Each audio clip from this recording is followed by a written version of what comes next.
Budaya Indonesia itu lebih baik daripada budaya Arab. Arab itu kalau tidak ada Ka'bah, nggak punya kehormatan. Apa sih seninya ada budaya Arab? Tidak ada.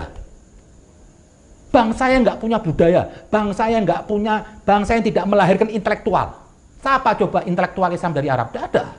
Ente nggak pernah baca, ente nggak pernah ya miskin literasi, kasihan, ya sangat disayangkan. Padahal bahasa Arab ini itu sangat luar biasa pengaruhnya, kontribusinya membangun peradaban Islam dan membangun peradaban dunia. Tidak ada peradaban dunia modern saat ini dengan sains dan teknologinya tanpa dipengaruhi oleh peradaban Islam Arab dan menggunakan medium bahasa Arab. Semua tulisan-tulisan ulama intelektual cendekiawan Arab dalam bahasa Arab itu semua diterjemahkan ke bahasa Latin, lalu diterjemahkan ke bahasa Inggris, bahasa Prancis, dan menjadi pondasi bangkitnya Renaissance di dunia modern, ya, di abad 17, 18, dan 19. Sudah nggak ada enaknya. Agama mempersulit orang. Tegakkan Islam di Indonesia, Islam Nusantara. Nggak usah sok-sok Araban. Sekali lagi, Tuhan bukan Arab. Nabi Muhammad juga bukan Arab kok. Dan Arab bukan Islam. Dan Islam bukan Arab. NKRI harga mati. Wah, ini lucu sekali dia mengatakan di prinsip terakhir. Tegakkan Islam yang benar, bukan Islam Arab, Islam Nusantara. Dan Tuhan bukan orang Arab, Nabi Muhammad juga bukan orang Arab kok. Loh, ini bagaimana? Sudah jelas Rasulullah itu adalah mengatakan An-Nabiyul Arabi Al-Qurashi Al-Hashimi. Beliau itu suku bangsanya Arab, suku Quraisy, dari Bani Hashim. Jelas Arabnya Arab banget, Arab tulen. Masih menyangkal dia. Nauzubillah min zalik. Semua ini Muslim yang ada di Indonesia masih kafir. Ya, ada satu lagi kesalahan yang fatal. Dia mengatakan bahwasanya orang-orang Islam di Indonesia ini semuanya masih kafir. Ya, ini dia menuduh. Ini berarti dia kaum takfiri. Ayo kita jihad, membela Islam dan muslimin. Hidup mulia taubat syahid. Assalamualaikum warahmatullahi wabarakatuh. Berjumpa lagi dalam program UFS Menjawab. Ini saya mendapatkan, dan juga Anda juga mungkin sudah mendapatkan potongan video yang viral tentang seorang kribo, ya, ini Zen Kribo yang melecehkan, ya, kedudukan bahasa Arab dan juga bangsa Arab. Ya, tentu kita tidak mengkultuskan satu suku, satu bangsa, satu bahasa, karena kita diajarkan oleh agama Islam bahwasanya ya ayuhan nas inna khalaqnakum min dzakari wa untha wa ja'alnakum syu'uban wa qabaila lita'arafu in akramakum indallahi atqakum. Wahai manusia semuanya, kami ciptakan kamu semua dari laki-laki dan perempuan, kami jadikan kalian bersuku-suku dan berbangsa-bangsa untuk saling ta'aruf, saling mengenal satu sama lain. Tapi ingat, in akramakum indallahi atqakum, yang paling mulia di antara kalian di sisi Allah adalah orang-orang yang atqakum, yang paling bertakwa kepada Allah. Nabi juga mengingatkan, la fadla li arabiyyin ala ajamin illa bittaqwa, wala fadla li ajamin ala arabiyyin illa bittaqwa. Ya, tidak ada keutamaan, kelebihan orang Arab atas orang Ajam, atau sebaliknya, kelebihan orang Ajam atas orang Arab, kecuali dengan takwa kepada Allah Subhanahu wa Ta'ala. Tapi sangat disayangkan, ya, seorang Zen Kribo ini melecehkan bangsa Arab dan bahasa Arab dalam kaitannya dia dalam konteks kedudukannya dikaitkan dengan agama Islam. Mari kita lihat videonya ini. Arab itu kalau tidak ada Ka'bah nggak punya kehormatan. Apa sih seninya ada budaya Arab? Tidak ada. Bangsa yang nggak punya budaya, bangsa yang tidak melahirkan intelektual. Apa coba intelektual Islam dari Arab? Tidak ada. Islam masih jauh dari kesempurnaan. Jangan sok Islami lah. Luar biasa. Jadi jangan sok Islami, seolah-olah mengatakan jangan sok ke Arab-Araban. Artinya dia mengaitkan, ya, Islam itu dengan kearab-araban atau Arabisme. Ya. Kemudian mengatakan bahwa bangsa Arab itu tidak punya peradaban, tidak punya kebudayaan. Ya, kemudian begitu rupa, ya, menjelek-jelekkan, ya, bangsa Arab. Hanya untuk apa?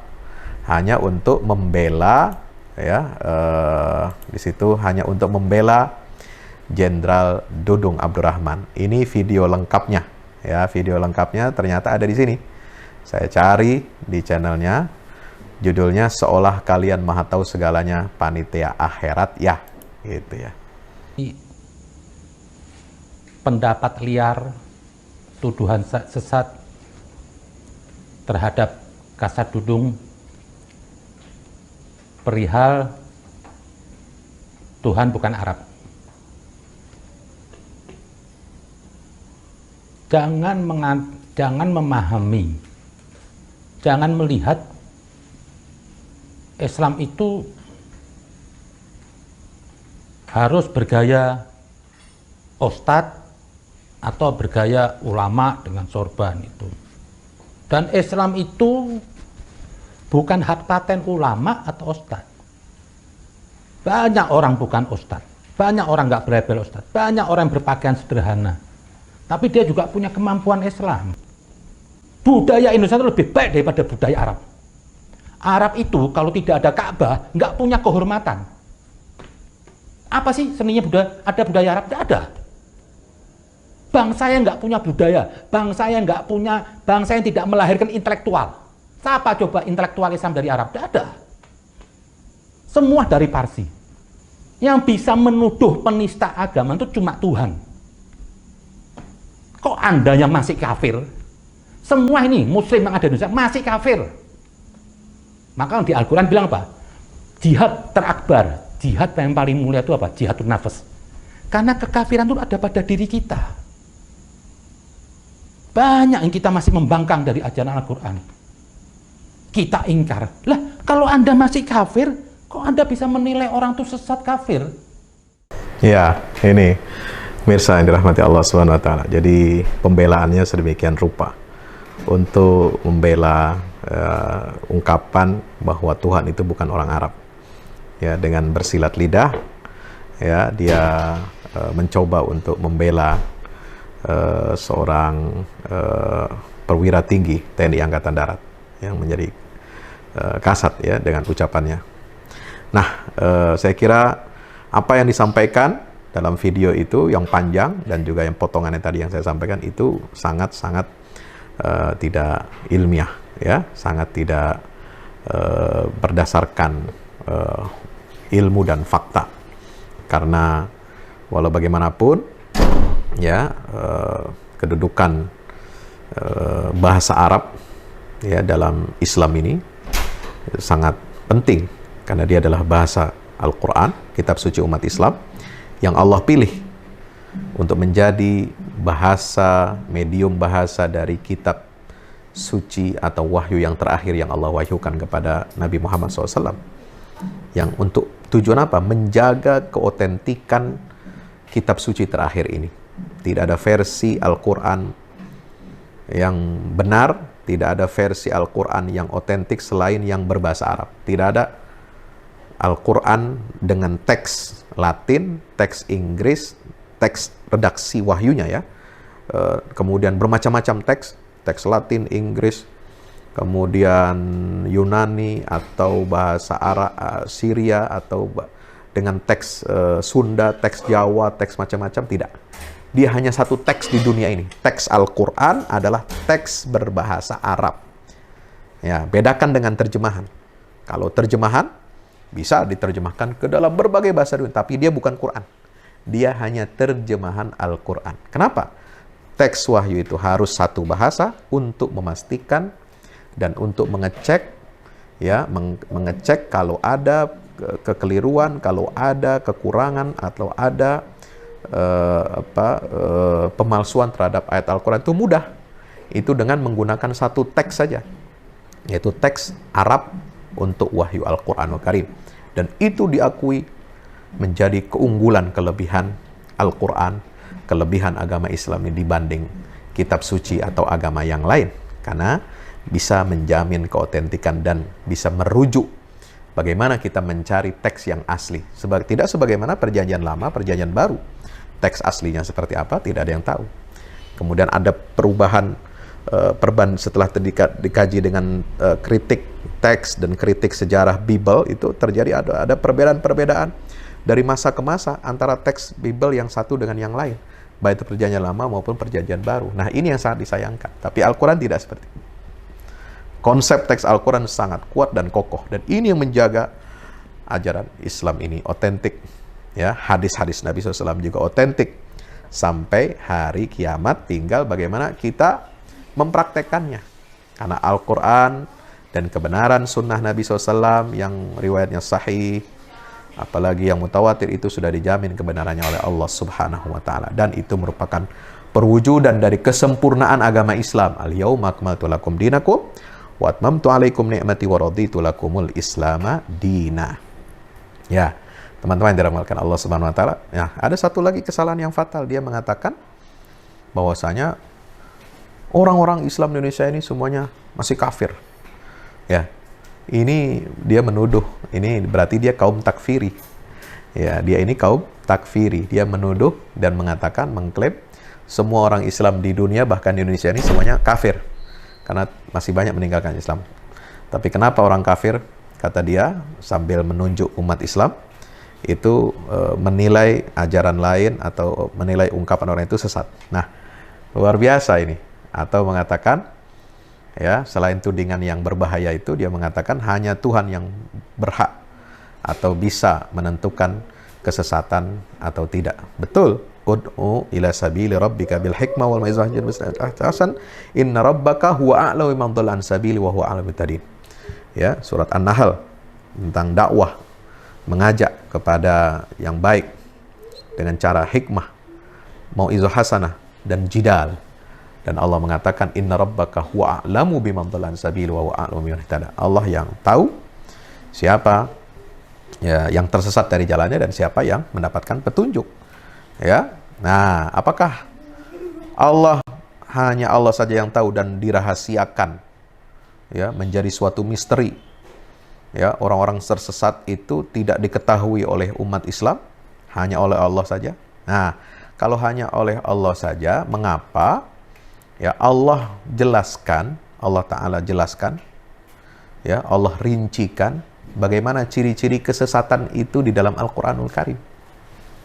Ya, kalau hanya Allah yang tahu, ya, bagaimana Allah itu justru menjelaskan dan merinci ya, bentuk-bentuk kesesatan Yahudi, Nasrani, kaum munafik, orang kafir. Supaya apa? Supaya diketahui oleh umatnya Rasulullah. Supaya diketahui, supaya kita bisa membedakan, ya, mana yang tersesat, mana yang mendapatkan petunjuk dari Allah. Ihdinas siratal mustaqim, siratal ladzina an'amta 'alaihim ghairil maghdubi 'alaihim waladdallin. Amin. Ya. Nah, Allah menurunkan wahyu itu, banyak menjelaskan ciri-ciri kaum munafik, ciri-ciri orang kafir, ciri-ciri ahli kitab yang maghdubi 'alaihim, yang dimurkai oleh Allah, dan ad-dallin, yang sesat.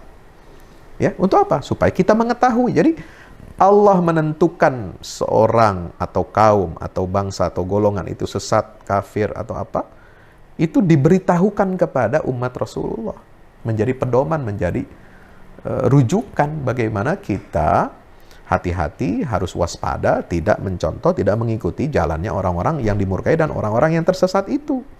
Begitu Zen Kribo, harusnya Anda memahami seperti itu.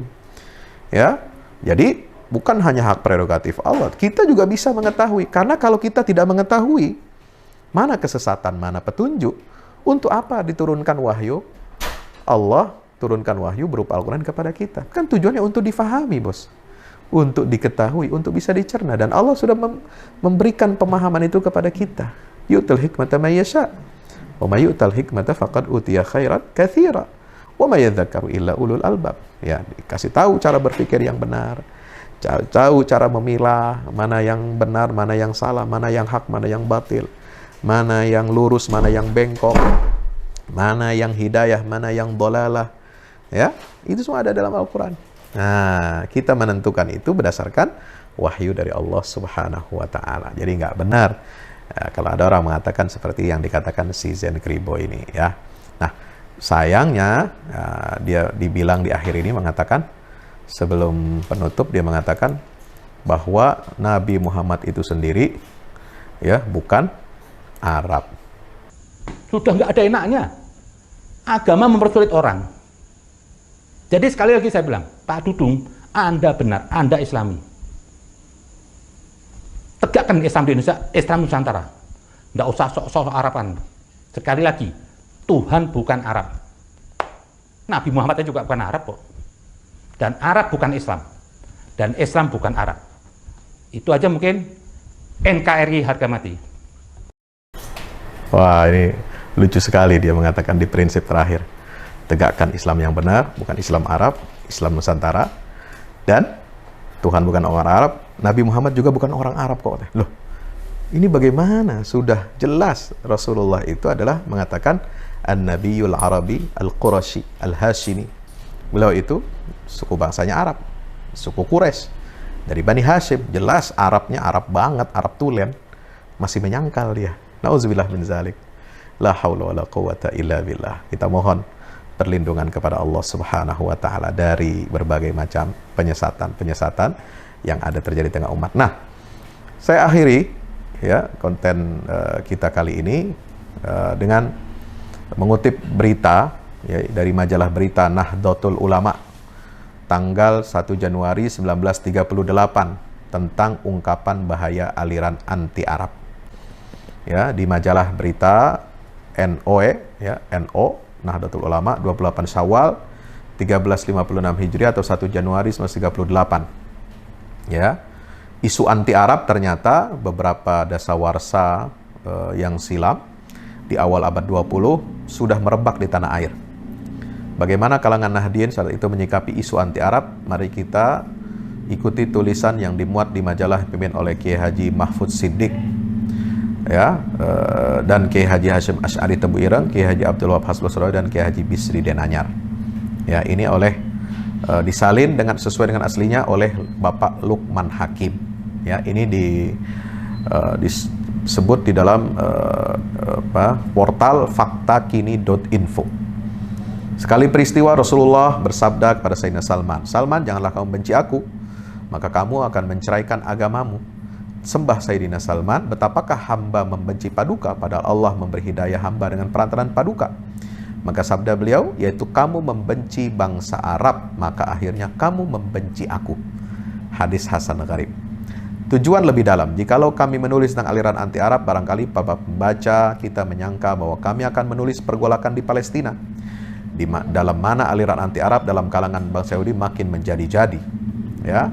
Kemudian akan tapi sangkaan itu keliru. Aliran anti Arab yang kami tulis tidaklah melainkan suatu aliran yang semakin merajalela dalam kalangan saudara kita umat Islam Indonesia, terutama dalam kota-kota besar yang merasa dirinya sudah insaf, tidak akan bisa tertipu lagi dan diabui penglihatannya. Suatu aliran yang asal mulanya ditanam oleh pihak yang menghendaki perpisahan orang kita dari agamanya, yaitu agama Islam. Mereka sungguhnya bukan orang insaf jikalau mereka hanya pandai melihat sesuatu pada kulit-kulitnya saja, tidak sampai pada bagian dalamnya, terutama akibat-akibatnya. Alat yang dipergunakan orang untuk menghamburkan benih anti atau membenci Arab adalah gerak-gerik bangsa Arab di Indonesia ini. Ialah perbuatan-perbuatan yang tidak hanya diperbuat oleh bangsa Arab melulu, misalnya merentekan duit, mengawini putri-putri Indonesia dengan semena-mena dan tidak diperlakukan sebagaimana wajib dan mestinya, menjalankan penipuan, merasa dan meminta dirinya diutamakan dan lain sebagainya. Sungguh pun kami sesalkan perbuatan-perbuatan yang tidak bagus itu, bukan saja karena tidak dibenarkan oleh agama Islam, juga seharusnya mereka menjadi cermin tauladan di dalam keluhurannya budi, kesetiaannya menjunjung syariat Islam, dan ketangkasannya bergerak memperharum Islam. Akan tetapi, jikalau sungguh kebencian anti-Arab itu dipersebabkan sebab-sebab itu, mengapakah aliran demikian diratakan sampai mengenai kearaban? Mengapakah aliran demikian tidak terdapat dan tidak ditujukan juga kepada pihak yang sama, bahkan lebih tidak bagus lagi perbuatan dan anggapannya? Ini. Jadi kenapa hanya orang Arab, hanya anti Arab saja? Kenapa tidak anti Amerika, tidak anti Cina yang banyak atau anti bangsa-bangsa lain yang bisa menguras, ya, mengeruk kekayaan alam kita Indonesia yang merusak moral bangsa kita? Kenapa tidak disebut itu? Kenapa hanya anti Arab saja? Nah, ini. Dulu itu sudah begitu pertanyaannya. Dan ini dijawab tegas. Inilah satu dalil bahwa aliran itu punya tujuan lebih dalam pula. Sebermula orang kita ditunjukkan perbuatan setengah-setengah bangsa Arab yang tidak bagus itu. Kemudian setelah otak kita benar-benar sudah dipengaruhi oleh itu, maka dikatakanlah bahwa mereka itulah bangsa yang membawa tingkah tidak baik, tingkah laku yang merusakkan bangsa dan kebangsaan kita. Akhirnya tumbuhlah aliran anti-Arab dalam etikat kita. Apabila aliran ini sudah mencengkeram benar-benar dan sudah mendarah daging, maka sebagai akibat yang otomatis tumbuhlah kebencian pada apa-apa yang bersifat Arab, terhitung juga agama yang semula datang dari Arab, yaitu agama Islam. Sudah tentu, dari sedikit ke sedikit, dari yang tidak berarti sampai yang pada yang berkenaan dengan asasnya, membenci sorban dan kafiah Arab meningkat ke kaifiat ibadah. Nah ini, dikhawatirkan ini, mulai dari kebencian kepada aksesoris-aksesoris, mulai dari perilaku yang jelek, bejat, misalnya, ya itu lihat tuh tradisi kawin kontrak di puncak, di mana, di daerah wisata, itu kan jelek. Nah, mulai benci. Kemudian sampai merembet masalah sorban, kafiah Arab, sampai meningkat ke masalah kaifiat ibadah. Salah seorang menyebut kofiah brem atau dengan sebutan yang menghina, padahal sorban itu sunnatul Rasul. Sekurang-kurangnya pakaian Rasulullah, yang mana akhirnya kita malu memakainya, terutama pemuda-pemuda kita. Dengan lain perkataan, kita sudah meninggalkan sunnatul Rasul, atau dengan perkataan yang lebih tajam, meninggalkan kecintaan kepada Rasulullah sudah dapat berkurang atau diperkurangkan. Sebab mencinta seorang itu menarik kepada menirunya. Lihatlah bangsa kita yang mencintai Barat. Akhirnya segala-galanya meniru Barat. Orang yang tergila-gila pada Nyi Laila berulang-ulang datang menjenguk rumahnya sekalipun Nyi Laila sudah tidak bertempat di situ. Orang yang melihatnya merasa heran, maka si Majnun Laila menyahut, bukanlah mencintai rumah, tapi mencinta yang menempati rumah itu. Begitulah akibatnya mencintai sesuatu. Menarik kepada mencinta yang dicinta oleh sesuatu itu, dan mencintai sesuatu yang bersifat sesuatu itu pula. Begitupun juga membenci sesuatu, menarik kepada membenci yang dibenci oleh sesuatu itu, dan benci sesuatu yang bersifat sesuatu itu. Demikianlah akibatnya anti-Arab itu. Dengan sendirinya, menghalau orang-orang kita membenci sesuatu yang bersifat Arab, tingkah laku Arab, dan hasil apa-apa yang Arabis, sekalipun dibenarkan atau disiogiakan atau disunatkan atau diwajibkan oleh syara Islam. Sudah tentu dari sedikit demi sedikit, dan dari yang ringan-ringan sampai yang pokok, akhirnya sampailah pada sabda Rasulullah di atas. Kepala karangan, jangan kamu membenci aku, maka kamu bercerai dengan agamamu. Yaitu kamu membenci Arab, maka kamu membenci aku. Kini yang sudah kejadian, mereka yang dihinggapi penyakit anti-Arab, tipis kecintaannya kepada agama Islam. Ya, seperti tadi, teriak-teriak nggak jelas, ya, gembar-gembor, Tuhan bukan orang Arab, ya. Itu akan semakin tipis kecintaan kepada agama Islam, lalu meremehkan peradaban Arab Islam. Kalau meremehkan peradaban Islam, itu Anda berarti meremehkan capaian-capaian, prestasi-prestasi peradaban yang dibangun oleh Rasulullah SAW, karena beliau orang Arab. Khulafaur Rasyidin, mereka semua dari bangsa suku Quraisy. Ya, kemudian Bani Umayyah, mereka juga bangsa Quraisy, bangsa Arab. Bani Abbasiyah, Daulah Abbasiyah, mereka juga orang-orang asli Arab, keturunan Bani Abbas, ya, keturunan Abbas bin Abdul Muttalib, ya, dan itu. Jadi ini menafikan. Memangnya Islam itu hanya ada di mana? Memangnya Islam itu hanya Persia saja? Ya, jangan-jangan dia mengagung-agungkan, ya, merendahkan peradaban Arab, bahasa Arab, ya, identitas Arab dalam Islam itu, lalu mengagungkan peradaban lain di luar Arab. Misalnya apa? Persia. Nah ini sudah biasa. Klaim-klaim seperti itu mengatakan Arab itu nggak punya budaya. Yang ada budaya peradaban itu adalah bangsa Persia. Nah, jangan-jangan ini pengaruh Syiah, bos. Ya, hati-hati Anda. Ya, yang menjelek-jelekan bangsa Arab, ya, atau kaitannya dengan agama Islam itu jangan-jangan dari luar bangsa Arab. Yang dengki kepada bangsa Arab, yang dengki kepada Rasulullah, dengki kepada sahabat, dengki kepada Khulafaur Rasyidin, dengki kepada Ahlul Bait Rasulullah SAW. Yang mana mereka itu adalah bangsa asli Arab dari suku Quraisy. Nauzubillah min zalik kalau seperti itu, ya. Nah, teman-teman dirahmati Allah, ya, ada kontribusi peradaban bangsa selain Arab untuk Islam, ada, kita akui. Ya, Daulah Ayyubiyah itu dari bangsa Kurdi. Ayyubiyah itu Salahuddin Ayyubi dari Tikrit, ya, bangsa Kurdi. Kemudian Saljuk, ya, Saljuk itu bangsa Turki. Ya, bangsa Mongol pernah memimpin menjadi Islam, ya. Ada Daulah Mongol, ya, yang Muslim, ya. Kemudian ada Mogul India Muslim, ya. Ada Bani Utsman, ya, Ottoman Turki, ya, bangsa Turki. dan juga kerajaan-kerajaan Islam di Nusantara, bangsa, ada yang bangsa Jawa, ada suku Jawa, ada Sunda, ada Melayu dan sebagainya.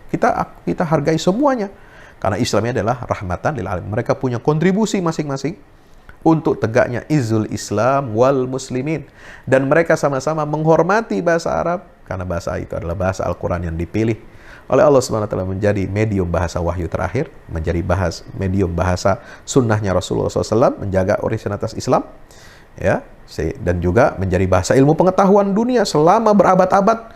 Ilmu pengetahuan, sains, teknologi dunia itu dulu diwarnai oleh bahasa Arab. Penulis ilmuwan-ilmuwan besar dunia itu menulis dalam bahasa Arab, ya, terutama puncaknya di masa Daulah Abbasiyah, ya, Ibnu Sina nulis Qanun Fitib bahasa Arab. Khawarizmi menulis ilmu matematika aljabar dalam bahasa Arab, menemukan angka 0, ya. Kemudian Al-Baitar, ya. Kemudian Ibnu Haytham menulis tentang ilmu optik, tentang kacamata, tentang lalu kemudian ada lagi ulama-ulama lain yang ilmu tentang antariksa, astronomi, ya. Itu semua ditulis dalam bahasa Arab. Jadi bahasa Arab itu sangat penting dalam peradaban dunia, peradaban modern. Ente nggak pernah baca, ente nggak pernah, ya, miskin literasi, kasihan, ya, sangat disayangkan. Padahal bahasa Arab ini itu sangat luar biasa pengaruhnya, kontribusinya membangun peradaban Islam dan membangun peradaban dunia. Tidak ada peradaban dunia modern saat ini dengan sains dan teknologinya tanpa dipengaruhi oleh peradaban Islam Arab dan menggunakan medium bahasa Arab. Semua tulisan-tulisan ulama intelektual cendekiawan Arab dalam bahasa Arab itu semua diterjemahkan ke bahasa Latin, lalu diterjemahkan ke bahasa Inggris, bahasa Prancis, dan menjadi pondasi bangkitnya Renaissance di dunia modern, ya, di abad 17, 18, dan 19. Luar biasa. Jadi mari kita tingkatkan. Jangan sampai literasi kita rendah, miskin, dan akhirnya kemudian kita membenci, ya, peradaban Islam Arab, apalagi membenci ajaran Islam. Ya, di sini kita lanjutkan. Kami tidak membedakan bangsa Arab dengan membuta tuli, tidak pula membelakan kesalahan-kesalahan yang melukai perasaan kebangsaan kita. Kami tidak membelakan orang mempermainkan kehormatan kedudukan putri-putri bangsa kita.